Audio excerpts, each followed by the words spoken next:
Ay nako, naiyak naman ako, natouch naman ako sa kantang Handog. Tatanda at lilipas din ako. Sakit, no?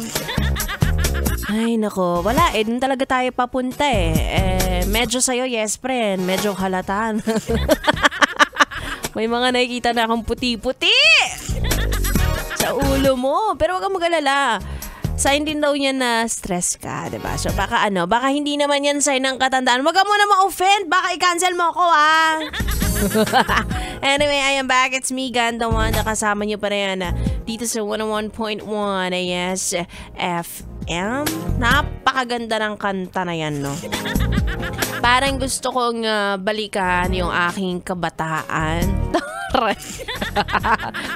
Parang quarantine.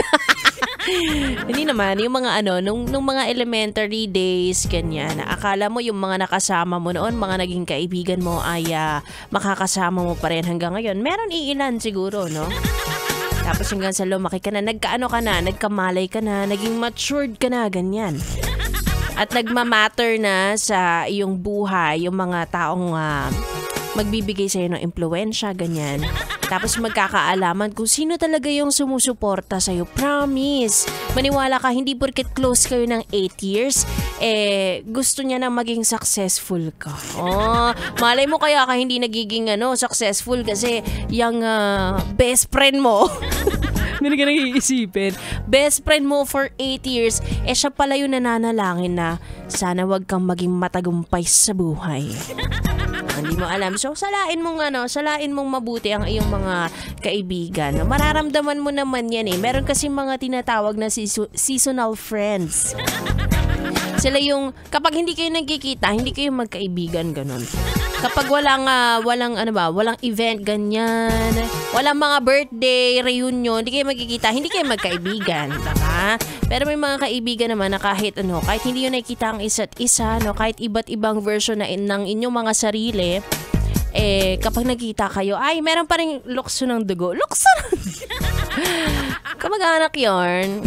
Oras na. Alam ko nasa biyahe ka ngayon, diba? At nata-traffic ka. Hindi naman nabago yan. So, pwede mo i-check. Pwede mo silang kamustahin. Kung check mo yung sparks. Hindi lang sa relationship may sparks. Ikaw kasi napakalandi.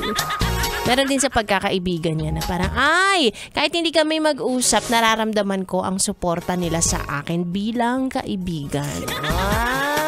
Baka naman, sinusuportahan ka niya hanggang ngayon kasi may gusto pala siya sa'yo. Kung single ka, single siya, o di go, sige na. Doon din naman tayo papunta. Anyway, sa aking pagbabalik, makakasama nyo na. Ang Bibi nyo on air, Bibi ko naman off air. B-Boy! Bibo, tuloy-tuloy ang ating tugtugan dito lang sa station number 2 sa Metro and Mega Manila, yes. 101.1, yes, FM, solid.